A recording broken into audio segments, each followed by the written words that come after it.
Torcedor do Palmeiras, muito boa noite, vamos para mais um vídeo. Separei um corte aqui para vocês da ESPN com a equipe F. Pessoal aí já projetando Palmeiras e Cruzeiro pelo Campeonato Brasileiro, jogam neste domingo. Já deixa aqui nos comentários, assista o vídeo, deixa aqui nos comentários a sua opinião, deixa o like, quero também deixar créditos aos canais oficiais da ESPN aqui abaixo no link da descrição, mas agora bora pro vídeo, galera. Acabei de ver aqui, Pascoal, teremos certamente mais de 60 mil pessoas, 19h30 domingo no Mineirão. A torcida do Cruzeiro está se fazendo presente no Campeonato Brasileiro, nesta edição do Brasileiro, e num jogo dessa proporção, logicamente, deve bater o recorde, tanto que a diretoria do Cruzeiro pediu até uma carga aumentada de ingressos para esse jogo. O Cruzeiro não perde no Brasileiro há 10 partidas, e um detalhe, no Brasileiro e somadas as outras competições também, são 10 jogos sem perder. O detalhe é que enfrenta o visitante mais indigesto do campeonato. O Palmeiras tem números superiores fora do Allianz Parque e fora da Arena Barueri do que em casa. Quer dizer, difícil qualquer prognóstico. Não, o Palmeiras vem também fora de casa com uma sequência de resultados impressionantes, né? Em casa que deu uma patinada. Dá umas rateadas. Perdeu 2 vezes no Allianz Parque. Perdeu para o Bahia e perdeu o último jogo para o Flamengo. Mas fora de casa o time do Palmeiras, pelo formato de jogo muitas vezes adotado, às vezes pela oportunidade que surge, porque geralmente o time da casa sai mais para jogar e oferece esses espaços para o Palmeiras que gosta desse tipo de jogo. Essa vai ser a despedida oficial do Estevão do futebol brasileiro, porque depois ele só vai jogar no Mundial de Clubes. Sim. Ele não estará mais, depois ele vai para a Inglaterra, para o Chelsea, e a gente não terá mais aqui o Estevão como uma atração do futebol brasileiro nas 2 últimas temporadas, essa e a temporada passada. O time do Cruzeiro vem em ascensão, o time melhorou muito, a chegada de um treinador que conseguiu dar organização, né? O Leonardo Jardim melhorou a organização do time, as mesmas peças, as peças estavam lá, e o treinador conseguiu organizar o time com essas peças. Com um formato de jogo muito interessante, às vezes com 2 centroavantes, às vezes com homens de lado de campo para explorar a velocidade, às vezes um pouco mais por dentro para fazer as jogadas que são interessantes. Tem um espectro de variação a equipe do Cruzeiro nesse Campeonato Brasileiro e por isso está fazendo um grande campeonato, né?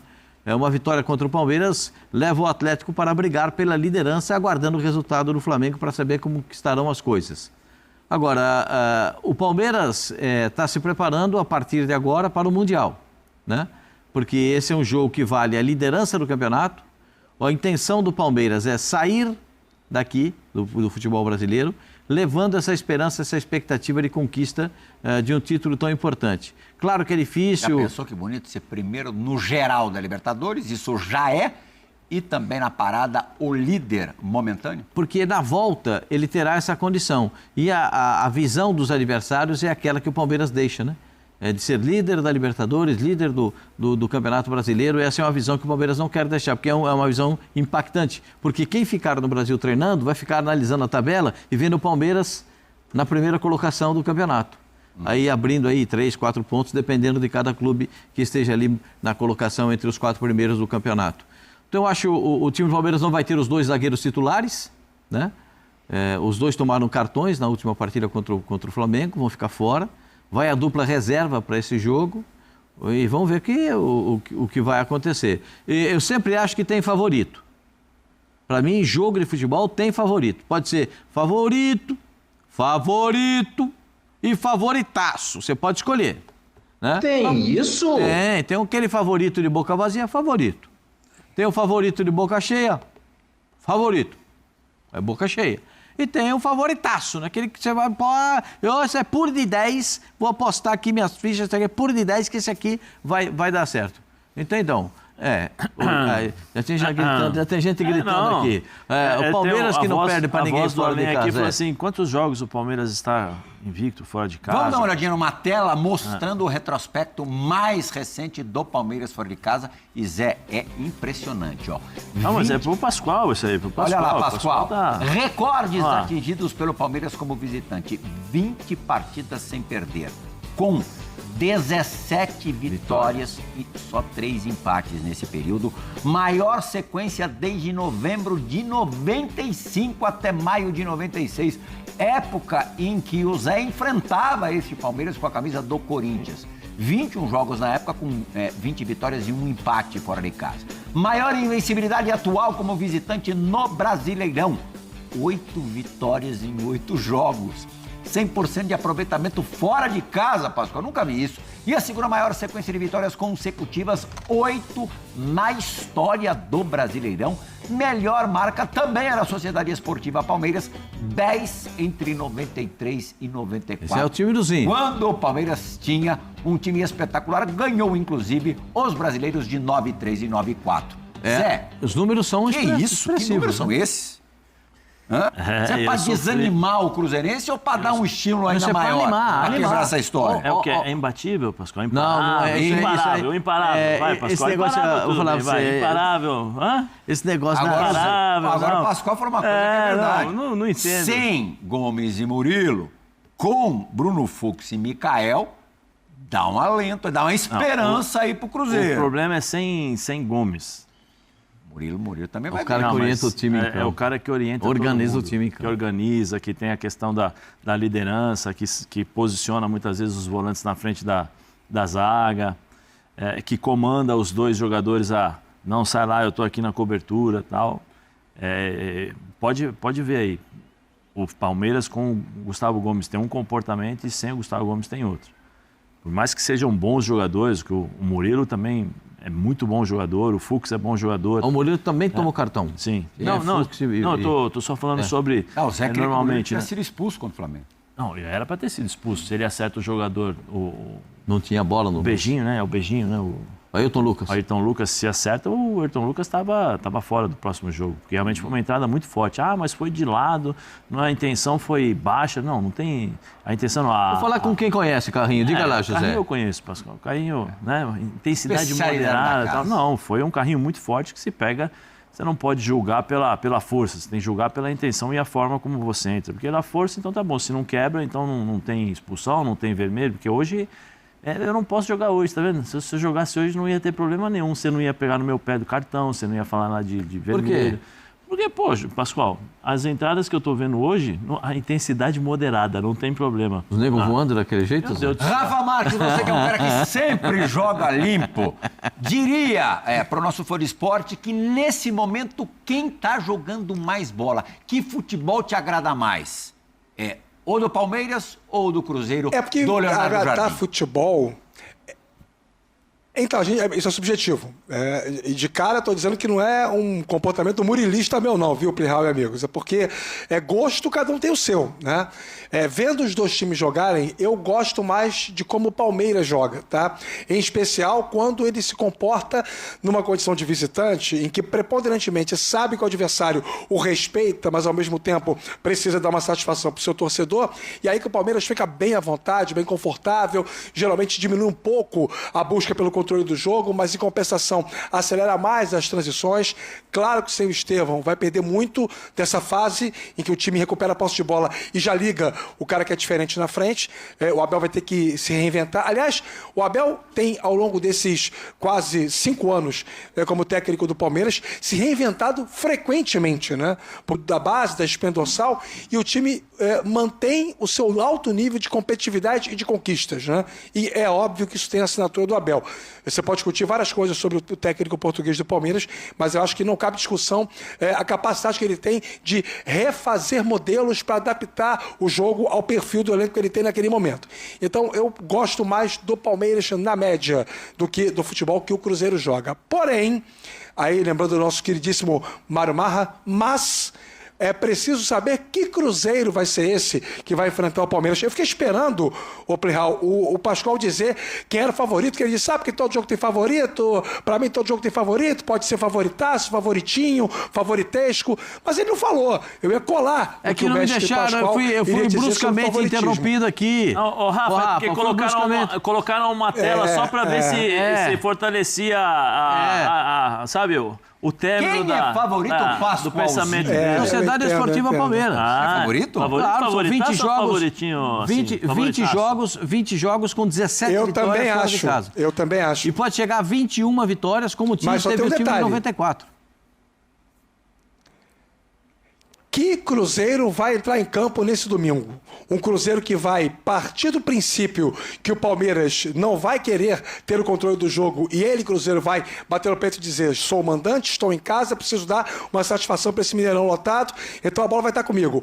Ou o Cruzeiro que vai tentar devolver ao Palmeiras essa condição. Então, já que você não quer a bola, eu também não quero, então vamos ver quem tem mais poder de barganha. Tende a ser um jogo, meus amigos, não quero aqui desestimular os torcedores e muito menos o fã de esporte como um todo, mas tende a ser um jogo muito estratégico. Eu não acho que vai ser um jogo em que os times vão tomar a iniciativa. Vai ficar aquela história: eu não vou, você não vem. Eu não vou, você não vem. Sabe aquela coisa? E aí, em algum momento, alguém vai ter que tomar a iniciativa. E o Cruzeiro vai estar pressionado pelo seu torcedor. E aí, dependendo disso, pode ser fatal contra o próprio Cruzeiro. Embora eu acho que o técnico Leonardo Jardim vai manter aquele time com 4 homens de frente. 2 homens abertos, o Gabigol jogando ali junto com o Caio Jorge. Veremos qual vai ser o Cruzeiro. Mas, independentemente da formação, está em casa. E por estar em casa, vai ter que dar uma satisfação ao seu torcedor. E isso é bom para quem? Isso é bom para o Palmeiras. O Cruzeiro lembra muito um pouco aquilo que o Flamengo fez contra o Palmeiras aqui no Allianz Parque. 2 linhas de 4, marcação, bem próximas, saindo em velocidade. Não, mas eu acho tem muito o Flamengo isso. no primeiro tempo jogou fechadinho contra o Palmeiras. Com mais de 60 mil pessoas no estádio. Acho difícil o Cruzeiro ter esse comportamento. Torcida esmagadora, favorável. Mas isso tudo depende também da postura do Palmeiras. Porque o Palmeiras, o Abel, como o Rafa falou, o Abel tem muitas estratégias durante os jogos. O Abel entregou a bola para o Atlético Mineiro aqui um determinado ano, não sei qual. Entregou a bola para o Atlético Mineiro e falou: toma, fica aí dentro do Allianz Parque. O Atlético martelou, ele foi lá. Perdeu pênalti. Não, essa foi na Libertadores, foi no Campeonato Brasileiro. Ele foi lá, 2-0, acabou o jogo. Fez 2 ataques, acabou o jogo. No jogo seguinte, dentro de casa, era contra o Botafogo. Todo mundo achou: vamos ver o que ele vai fazer. Ele pressionou o Botafogo, primeiro tempo, 20 minutos, 3-0 para o Palmeiras. Aí com 45 ele já começou a substituir os jogadores. Tem essa questão da estratégia. Até mesmo o próprio Cruzeiro vai pressionar em cima ou vai recuar? Porque se o Cruzeiro recuar, o Palmeiras naturalmente vai sair com a bola. Aí o Cruzeiro pode jogar no contra-ataque também. É o Cruzeiro quem vai tomar a iniciativa. Eu também tenho essa impressão. Agora, Pascoalzinho, o bastidor nesse tipo de jogo também conta bastante. Não sei se você se lembra, outro dia ele estava aqui com a gente, gravou um Bola da Vez, ainda não foi ao ar. Marcelo de Lima Henrique apitou uma derrota do Cruzeiro no início do campeonato contra o Inter, expulsou um jogador do Cruzeiro no início, foi 3-0 para o Inter.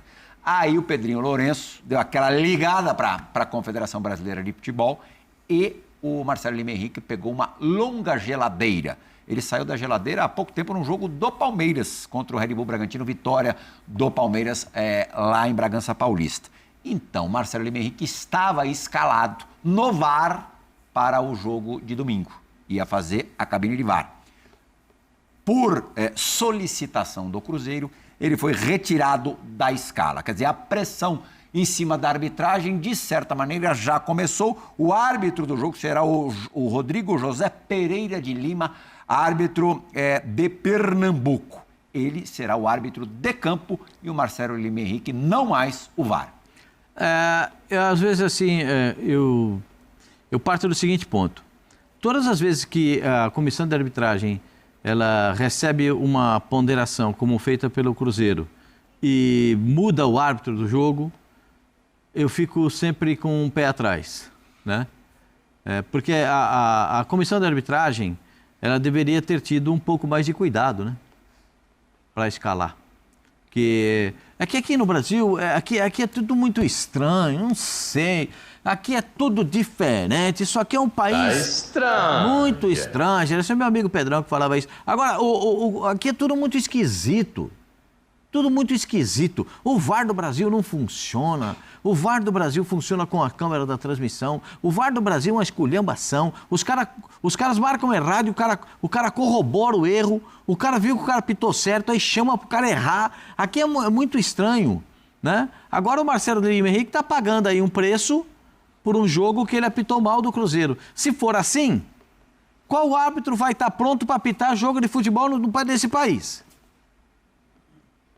Se todo mundo erra a favor e contra todo mundo toda hora, quem é que vai apitar jogo? Esse aqui eu não quero. Ah, aquele ali não quero não. Ah, aquele outro não me serve. Esse aqui... Ninguém quer ninguém.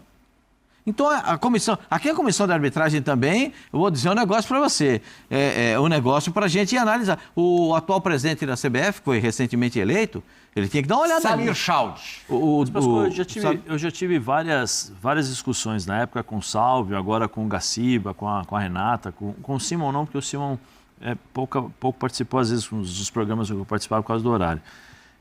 Mas isso tudo, eu não sei, eu acho que passa muito pelo histórico do que é a CBF com esse relacionamento entre CBF, Comissão de Arbitragem e clubes.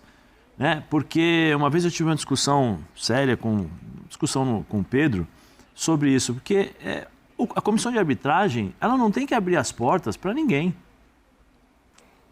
Não tem que abrir as portas para, vou receber o clube, o Palmeiras, eu vou receber o Corinthians, eu vou receber o São Paulo, eu vou receber o Cruzeiro. Você não tem que abrir as portas para ninguém. Eu pergunto, os clubes abrem as portas para o árbitro entrar e ver se eles estão administrando bem a sua entidade, o seu clube? Por que agora você que tem dívidas, erra nas contratações, erra no planejamento... Você sabe qual foi o último clube recebido pela Comissão de Arbitragem da CBF, né? Comissão de Arbitragem da CBF, não, pela CBF, né? Foi o Grêmio. O Grêmio. Semana passada. Mas espera um pouquinho. Mas sabe que o Grêmio tinha... as ponderações do Grêmio eram absolutamente palpáveis. Mas aí na rodada seguinte, quando o Bright White desmancha na área, levanta suspeita. Posso falar uma coisa para você que ontem o Gaciba me contou? E eu não sou baú para ficar guardando? A comissão... Vocês estão preparados para o que eu vou dizer, não?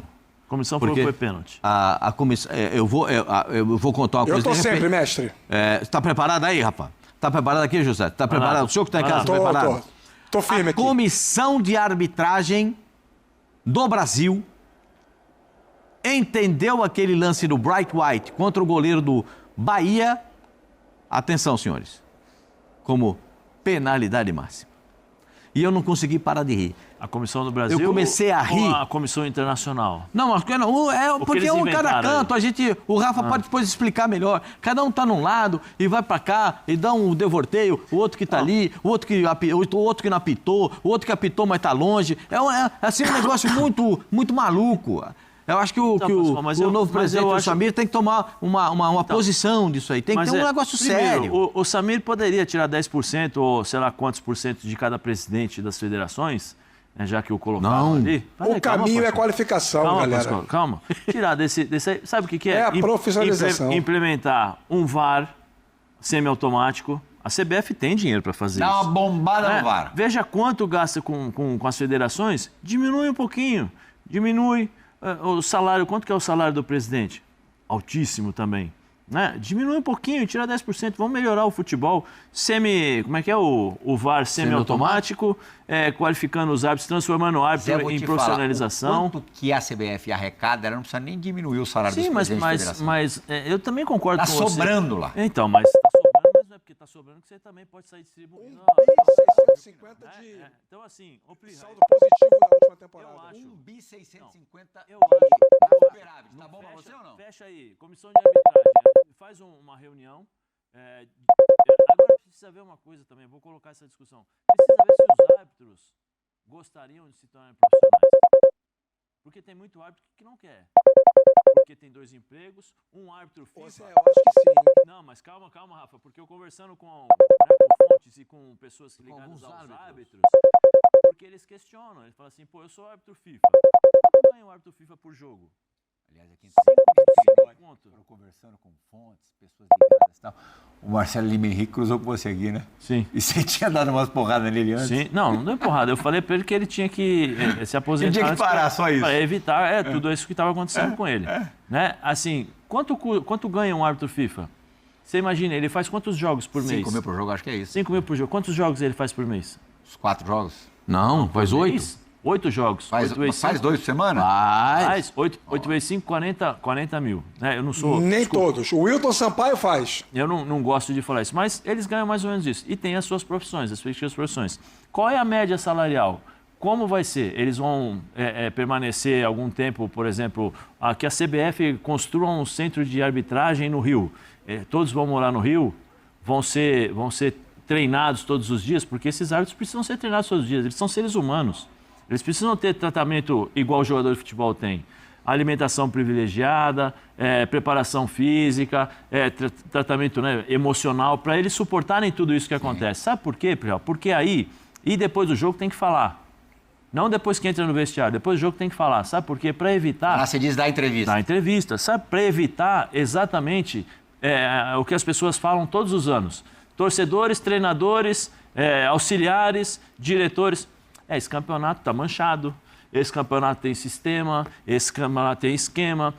Tá vendo? Prejudicou aqui na próxima rodada, esse vai ser beneficiado. Tudo isso, Real, porque quando você recebe... E a tecnologia não vale de nada, né? Quando você recebe uma... É o que todo mundo diz. Isso, quando você recebe uma delegação, um time dentro da sua casa, vamos dizer assim, a comissão de arbitragem recebe recebeu o Grêmio. E não estou citando porque você falou que foi o último, mas poderia ter recebido o Juventude. E na rodada seguinte acontece um erro e o Juventude é beneficiado, você já liga automaticamente os fatos. Por quê? Porque o nosso, foi assim, né? Porque o nosso histórico... Quem não chora não mama. Porque o nosso histórico é assim. E se você vai para a Itália, tem isso também. Você vai para a Alemanha, tem isso. Tem em todos os lugares do mundo. Como você minimiza levando isso? para o campo. Quando você reclamava com o juiz dentro de campo, você reclamava com alguma esperança de que ele fosse mudar a decisão? Ou que ele, nas futuras decisões, pensasse um pouco melhor? Não, na época que eu jogava, Pirral, não tinha VAR. Não. Então, eu vou te explicar mas se chorava pra caramba. Não, vou te explicar o porquê. Por que eu disse que não tinha VAR? Porque nós éramos instruídos dentro do vestiário, assim, árbitro marcou, para de reclamar porque ele não vai voltar atrás. Ele não tinha possibilidade de voltar atrás. Dificilmente, raramente, nos anos 90, 80, você reclamava bastante. Por quê? Porque esse acúmulo Talvez não tanto quanto hoje, mas esse acúmulo de erros, Prial, acaba estourando emocionalmente todo mundo. Começa das arquibancadas e chega no campo. Por quê? Você percebe aí um clube que sistematicamente ele é prejudicado por erros de arbitragem. Os jogadores já entram predispostos a um primeiro erro de um árbitro que pode acontecer, eles já entram querendo matar o árbitro. Porque tudo isso acontece. Agora, quando você abre a sua casa, vem cá, recebe aqui, Juventude, vem cá você aqui e tal. O que acontece? Você dá possibilidades de fazer tratamentos diferenciados também. Porque o time grande com o time pequeno... e aí a gente fica nesse julgamento eterno. Lembrando, os árbitros são seres humanos. Eles também erram. Só que a entidade que os contrata tem que fazer algo para protegê-los também disso. Só que a entidade que o contrata, que seria no caso a CBF, não protege os árbitros. Sim. Pelo contrário, coloca-os aí na arena. Na arena, entendeu? E ele tem que resolver o problema. E não é assim. Rafa, mudando um pouquinho de assunto, você acredita em lei do ex?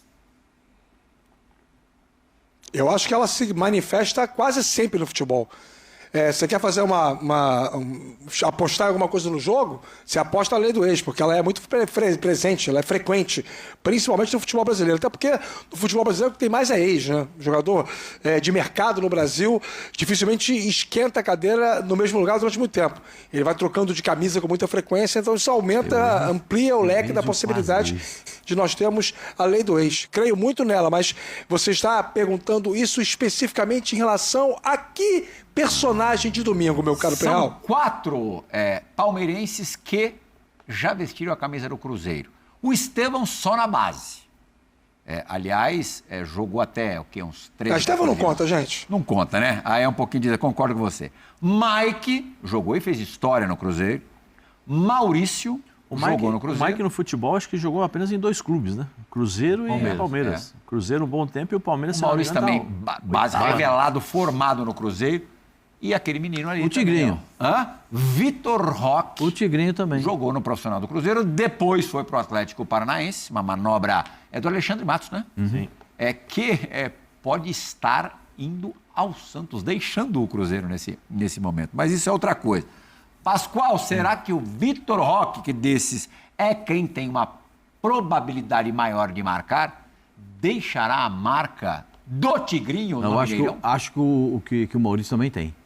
O Maurício sabe fazer gol, o Maurício tem oportunidade, ele bate bem na bola. Mas vai jogar o Maurício ou vai ser banco? Aí depende muito do que pensa o treinador, né? Ele tem que tomar por base o jogo de meio de semana. Não, jogo de treino, semana. né? Que você falou que ia ser sério. Não, eu imaginei jogo sério.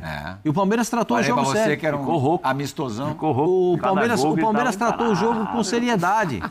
Tanto que fez 3 no primeiro tempo, virou 3, acabou 6. Porque o Palmeiras levou o jogo a sério. A gente diz aqui todo dia, quer impor respeito para o adversário?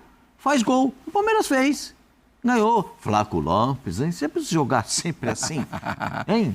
Flaco Lopes daquele modelo, rapaz, eu tava querendo. Ali é o modelo do jogo. Jogador ali, preferido Eduardo de Menezes. Preferido Eduardo de Menezes. Flaco Lopes. O Palmeiras precisa saber como é que ele vai rodar o elenco. O Aníbal Moreno jogou. Não sei se o Martínez vai jogar essa. O Rio jogou, mas o Rio... Agora tem que jogar todo mundo. Eu acho que todo mundo mas o Abel gosta de equilibrar. Mas depois é só o Mundial. Mas é o negócio. Que dia que é a estreia do Palmeiras no Mundial? Você sabe a data certinha? Não sei a data certinha, não sei. A gente eu já vejo aqui. O primeiro jogo do Palmeiras... O primeiro jogo... Acho que é dia 15, dia 15 de junho. Dia 15. Quer dizer, vai ter mais de duas semanas pro próximo jogo. Tensão, nervosismo, Pascoal? Para não colocar o time... Não. É que o Abel roda muito. Tem que todo mundo pro jogo, né, gente? É lógico. Esse aí é o seguinte... mas os melhores têm que jogar. Esse é o jogo para botar todo mundo. Tá nervoso, Rafa. Esse é o jogo para botar todo mundo. Claro. Né? O Marcos Rocha jogou, deve voltar o titular da lateral direita. Hoje é o Giai, não tem como tirar o Giai da lateral direita. A dupla de zaga vai ser diferente. O Vanderlan... O Fux está acostumado a enfrentar o Cruzeiro. Está acostumado pelo Atlético Mineiro. Aliás, o Fux melhorou muito no Palmeiras. É um jogador que está fazendo ótimos lançamentos. O Murilo e o Fux são jogadores que melhor passam a bola da zaga do Palmeiras para o campo ofensivo. Quando o Murilo não está e joga o Fux... Do meio campo à frente, como é que vai... Atrás a gente já sabe como é que vai ser. A volta do Piquerez, lateral esquerdo, que para mim é fundamental, porque o Palmeiras tem um lateral esquerdo apenas. Tem outro de composição, mas lateral esquerdo... 2 volantes, quais vão ser para você? Para mim, vai jogar Rios com o M. Martínez. Sim, vai ser isso aí. Imagino que jogue... vai jogar, o Vitor Roque vai jogar. Vitor Roque. O lado de lá que fica se joga... se vai jogar o Facundo Torres. Eu acho que sim, porque o Facundo Torres tem entrado em algumas partidas que estava precisando parar, porque ele jogou todas e ficam dessas 2 últimas entrando e intercalando. O Maurício no meio campo. O Veiga, a gente não sabe como é que está, porque o Veiga está se recuperando. O Paulinho deu uma entrevista muito interessante. Fez o primeiro gol contra o Sporting Cristal com a camisa do Palmeiras. E deu uma entrevista depois do jogo muito interessante. Ele disse que ainda sente dores na perna. E é uma fase de recuperação. A gente tem que respeitar a recuperação do jogador. Porque o Paulinho bom, o Paulinho preparado, o Paulinho é titular do Palmeiras. E o Paulinho preferencialmente jogando da esquerda para dentro, que é onde ele joga melhor, né? E aí vai encontrar o espaço onde o Facundo joga melhor, que é da direita para dentro. De repente o Palmeiras pode encontrar um formato. O Abel pediu reforços, não vai dar agora, para esse período aí pré-mundial. Para suprir a ausência do Estevão, Para suprir a ausência. O Sousa é... Um jogador de 1 para 1. O Sousa que é o... 1 contra 1. O pretendido, o paraguaio, o Sousa. De repente pode ser esse jogador. O Palmeiras está observando aí o mercado para ver Desculpa, Pascoal, é difícil de a gente... Nada contra os estrangeiros, pelo amor de Deus, nada contra, porque eu já fui estrangeiro, mas nós estamos falando de um jogador do 1 contra 1, que era a nossa especialidade. Era a nossa especialidade, né? Era impressionante como a base do futebol brasileiro decaiu bastante. Né? Porque geralmente esse tipo de jogador passa a ser meia. Nada contra os estrangeiros, hein? Pelo amor de Deus, estou só falando do nosso histórico, como mudou, né? O Djalma fala que depois que começaram a fazer... O driblador, Zé Elias? O driblador. O cara do lado do campo que dribla? O nosso o problema é o seguinte, esses jogadores, quando eles surgem na base no futebol brasileiro, normalmente, por serem de exceção, eles já chegam com todo um staff, uma parafernália junto com ele, né? A família, o agente, o empresário, porque uma coisa é uma coisa, outra coisa é outra coisa. Os 2 personagens existem na órbita do futebol. E aí ele é condicionado muito precocemente a ser o responsável pela manutenção do emprego do técnico dele. Se um técnico de um time grande de sub-15 tem um moleque desses, a lá Estevão, né, que pega a bola, dribla, parte para dentro, quebra a linha defensiva, abre espaço, faz gol. Se ele tem um garoto desse para jogar, no time dele, bota para jogar e não cuida nem do resto, porque esse garoto vai segurar o emprego dele. Então, crescem jogadores com o talento explorado, já chegam no profissional numa condição prévia de saída, não vão ficar por aqui muito tempo, lá fazem carreira e acaba aqui no futebol brasileiro, com uma sequência mais natural de formação, você acaba contemplando outras posições. E o jogo ficou muito físico. Então, por exemplo, no sub-13, no sub-15, você já avalia se o garoto tem capacidade do enfrentamento físico e fica o talento para o segundo plano. Aí, por exclusão, vão surgindo menos jogadores com essa capacidade de decisão. O Djalma, que sempre conversa comigo, Djalminha, que esses treinamentos, inclusive na categoria de base de campos reduzidos, estão matando os dribladores do futebol brasileiro. E tem treinadores que falam, olha, não é para driblar, toca esse movimento. Faz a bola rodar. Porque assim, o forte do Brasil, me entenda bem, Pascoal, não era exatamente, nunca foi exatamente a técnica. O passe do jogador europeu, o Zé sabe muito melhor do que eu, é melhor do que o nosso. A nossa questão sempre foi, nossa vantagem, a inventividade. Sim. A habilidade. Sim, habilidade. A palavra é habilidade. A cintura. Então o Garrincha não ia jogar nunca. O Garrincha não ia poder jogar nunca. Rafa, 1 hora antes de Cruzeiro e Palmeiras, tem Flamengo. É isso aí, torcedor do Palmeiras. Muito obrigado a você que nos acompanhou até o final do vídeo. Lembre aí, você que ainda não é inscrito, se inscreva. Ative o sininho das notificações para receber o nosso conteúdo. Estamos aqui todos os dias trazendo informação, atualizando o Palmeiras. Aproveita e deixa aqui nos comentários, de qual que é a sua cidade, qual que é a sua região. Estamos aqui trazendo a informação todos os dias, diretamente de Goiânia para todo o Brasil aí, informando vocês sobre o Palmeiras, que tá um timaço. Palmeiras que se prepara aí para o jogo pelo Campeonato Brasileiro, vai jogar com o Cruzeiro. O Flamengo também que tá colado ali, né? Em segundo lugar, tem jogo com Fortaleza. Se o Flamengo perder e o Palmeiras ganhar, Palmeiras abre aí vantagem nos pontos, né? E fica mais distante aí do Flamengo. Vamos torcer para que isso aconteça, né? Domingo no Mineirão, Palmeiras vença o Cruzeiro e o Flamengo, vamos secar o Flamengo para o Flamengo perder. Pessoal, o Zinho faz aviso aí, projeta a campanha do Palmeiras pro Super Mundial. Na ESPN, o Zinho projetou a campanha das equipes brasileiras no Super Mundial de Clubes e afirmou que, ao tudo que indica aí, apenas Palmeiras e Flamengo devem avançar aí de fase. Botafogo e Fluminense, que atravessam altos e baixos na temporada, devem ter mais dificuldade, segundo o Zinho. Para classificar hoje, eu vou para o Palmeiras e Flamengo, falou o Zinho. O texto meio que largou o Botafogo e o futebol não funciona desta forma. O Fluminense está se montando ainda, se encaixando, não sei como vai ser quando chegar lá, falou o Zinho. Após o Palmeiras golear o Sport Cristal, o técnico Abel Ferreira rasgou elogios ao elenco e respondeu como o Palmeiras se prepara aí para encarar os gigantes europeus nos Estados Unidos. Infelizmente, no Paulistão não tivemos o elenco todo como eu queria, os reforços chegaram quando tiveram que chegar, pagamos caro. O fato de irmos atrás desse paulista, disse aí o Abel Ferreira na coletiva, né? Tivemos problemas com Veiga, Maurício, Gomes. Sinceramente, se pudesse, teria evitado o Paulistão, mas há regulamentos. Não tivemos tempo para fazer pré-temporada.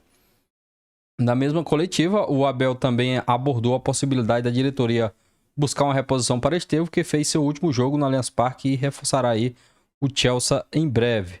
Não quero nenhum jogador novo para disputar o Mundial. Tenho os jogadores que quero e espero que depois que o Estevão saia, haja alguma reposição. É isso que eu espero, falou o Abel Ferreira.